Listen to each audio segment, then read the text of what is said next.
I'm sorry to inform you, but there's been a death in the family.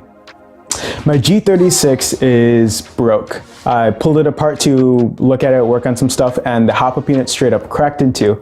And because it's a JG G36 and they don't make those anymore, you can't just buy hop-ups on eBay or anything. So I luckily I ordered two off Amazon, and they're coming from Hong Kong, so they'll be here probably January of 2019, which is like a month to 2 months away. So, other than that, today we're working on a new project. This boy. So, I'm going to start building my РЛИФУ, or my meme loadout's main weapon. This is a stock G&G combat machine, stock internally. Had some external upgrades. I got it because I won a box of awesomeness a while ago. I got a sniper rifle, traded the sniper rifle to a guy for his externally upgraded combat machine, then I painted it all black, of course. It also came with this, I think it's a 500 round high capacity magazine. This will be getting painted too. So yeah, this is gonna be my meme cannon. There's a lot of little things I wanna do with this, but the thing that makes this really special, it's going to be the first time I'm going to attempt to tech my own gun. Not doing anything crazy. I'm going to change out the spring because right now it's firing I think at 300 FPS or less. And I want to bring it up to about between 320, 350 to give it that, anywhere usability kind of FPS. I'm going to attempt to correct angle of engagement, and I'm also going to shim the gears. Other than that, I'll just put it back together, give it a really nice paint job. Also, this is what the master key was built for, actually. I built the master key with this gun in mind, and that will go right about there. It's gonna be long, but that's the whole ridiculousness of this weapon. So when it comes to teching your gun and completely building your own gun from the ground up, I think the best thing to do is start with the internals, the paints, and then the externals. Why in that order? Well, first, if you do the internals first, you don't need to open up the gun again. So if you paint the gun, you won't scratch the paint, you won't mess up any of the paint. The paint first, then the externals. That way you can paint all the parts that you want, different colors, and then put them on the gun, and then worry about setting in sights and grips and all that, and where the position is after the whole thing has been, or after all the parts have been painted separately. And so you do the internals of the gun, you paint all the gun and the parts, and then you attach all the components. So without further ado, let's get this disassembled. I'm not just trying to get the gearbox out, but I want it disassembled to the point where I can easily paint the parts different colors that I want. So let's get into it. Alright guys, here we are. Let's try and get this broken down. So after I get the upper off, the first thing I attempt to do is the flat hop mod. So I didn't shave down my own bucking or build my own nub or anything. I just bought the modify bucking and nub that you get together for like 15 bucks, and I put that in the gun itself. Just take off the bucking, put the flat bucking in, and then with the nub, the thing you want to do is you actually want to super glue the nub in place, at least so I'm told. So you do that, and then you put your hop up back together, and you set the whole hop up and barrel assembly aside until you need to put the whole gun back together. Getting all the other parts out so you can get to the gearbox is kind of a pain, but I just followed the guide, and you just gotta make sure you get all the small body pins out before you can pull the gearbox out all the way.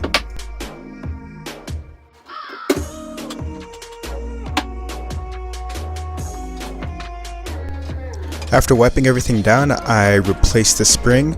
Then I attempt to correct angle of engagement by gluing in this small washer to the cylinder head.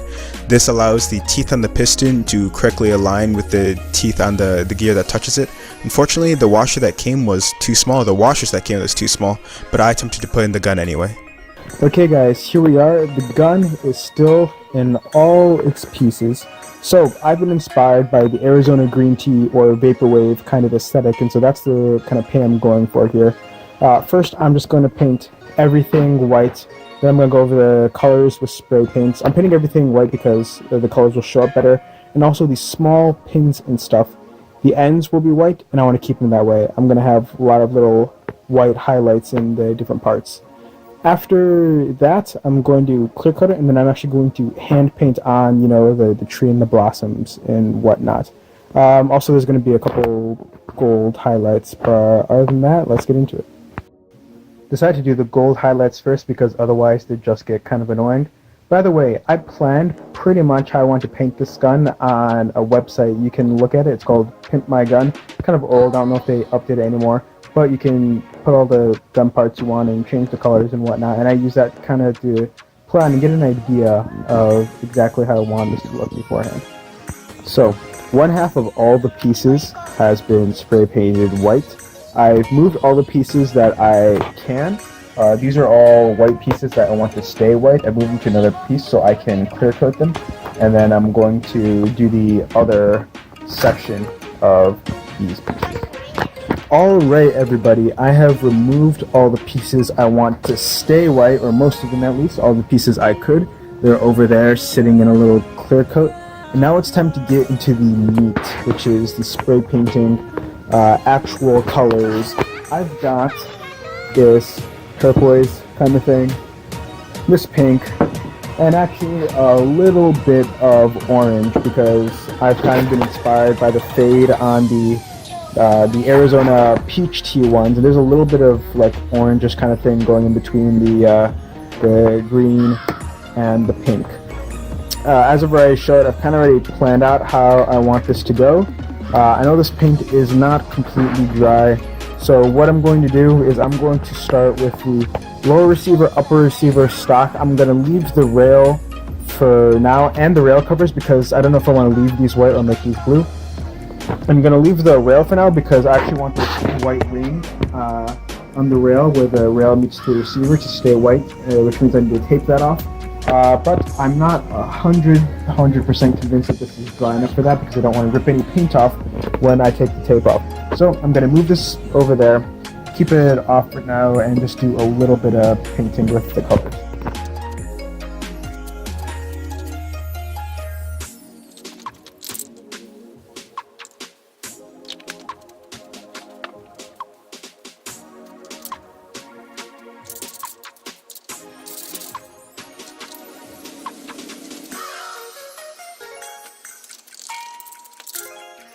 I'm an idiot. So, this is coming out pretty good. This is only one coat. I probably want to do 2 or 3. I'm actually kind of liking how the white's still showing through a little bit because I'm kind of just giving a little light coats. But I forgot to tape over the selector switch. Now it's green. I want it to be white. I might just hand paint it when I'm done here. But I want it to be white. Alright guys, so check this out. After I got the paint kind of looking like I wanted, I hit it with a light dusting of gold so that now it shines.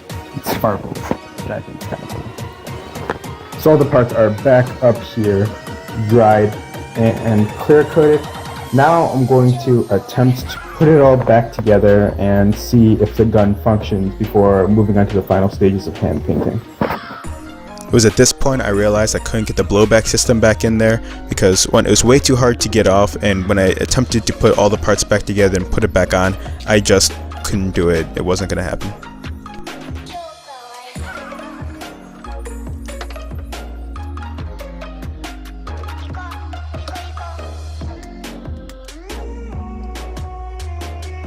Alrighty guys, so spray painting's done, gun's back together. As you can see, I couldn't get the blowback system back in there, which is kind of a bummer, but it was just too hard to get together. But after a lot of blood, sweat, and tears, and a lot of time, I finally got this thing back together. It sucks, it really does. And beyond that, I've got good news and bad news. The good news is that I can get it to cycle. You know, consistently. The bad news is that, I don't know, it might be in the hop-up, it might be that washer I glued to the cylinder head, but the FPS on this seems to be atrocious. Yeah, I'm shooting it and the bees are falling maybe 50 feet. I tried turning up the hop-up, but that doesn't seem to be doing much. I don't know if I ruined the hop-up by trying to do the flat hop mod, but when I turn the hop-up up, like nothing seems to happen. Then I get to a point where it seems like the hop-up is too high and bees will not exit the barrel. Like the BB will fire and it seems to get stuck in the hop-up and they'll just roll out. But I think it looks pretty good. I think the project is maybe 65% complete. I'm not going to try and fix those things on the inside. I'm not opening this thing up again. Not going to open up the gearbox, but so that's just going to be how it is. The project, I would say, is probably about 65 to 70% complete. I got to paint and attach the master key, and also I've got to do all the hand painting, which I don't think will be too bad. Okay. First, I spray a whole bunch of white spray paint down and cover up the pieces that I want to stay white. Then I just use some brown, black, and a couple pinks to make the trees. I'm not doing this just from, on my own. I actually watched a couple videos on nail painting just to see exactly how some people might get this design.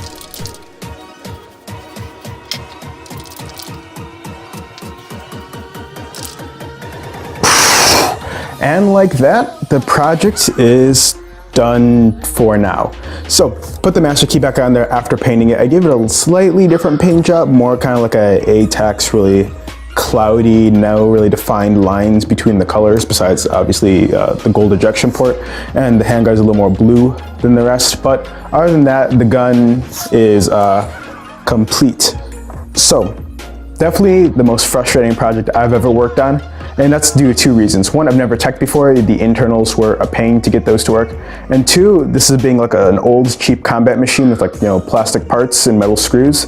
Just like the screws wouldn't work. The screw that goes into the magazine release was not long enough. It didn't work. I couldn't put it back together. So the magazine release is now glued in place, which is a problem because if I ever want to take this out, I need to get the magazine release out, and that's going to be just a pain. The other thing is the screws that go into the motor grip, only one had like threads on it. There's two screws that go in there in 4 possible places, and there's only one of like the screw ports that a screw could actually screw into. So that caused problems before because the motor kept dropping out because the motor grip was falling out every time until I found the right place to put the screw in, even though there should be 4 places that work. Also, the FPS is atrocious. I'm like 90% convinced it's because I glued that washer to the end of the cylinder head, like you saw earlier in the video, in order to correct angle of engagement. Angle of engagement is correct, but I think because that washer was too small, even though online it said it was a 5/8, I got a 3/8 instead. The washer is too small. And so now we're not getting proper air seal and all that. So the gun fires. I think I'm gonna play with it. I'm gonna play with it once and put it on the wall. And then one day I'll come back and attempt to fix it. I'll need to get a new magazine release, a new cylinder head, and I'll probably just get a new cylinder too because the current cylinder has a hole in it for the blowback, and I don't know if I like that. I don't think it affects it much, but I don't like that. But I really would like this to get, up and running. Other than that though, it looks beautiful. It looks really good and I'm really proud of that. And working or not, this is gonna spend more time on my wall than in gameplay anyway. So like that is done. It's just now it's a matter of if I ever wanna go back inside and fix the things that I think are broken. The other thing is I did the flat hop mod, which I don't know if that's working. I don't know if that's because the FPS is too low for the ability to pick up in a backspin, but I don't know about that either. But this was my first try teching, and I guess since it was my first time on a gun that I don't use anyway, it went pretty well, Now I know things not to do in the future, and now I can probably move on to another project. Anyway, thanks for watching, and I'll see you in the next one. Peace.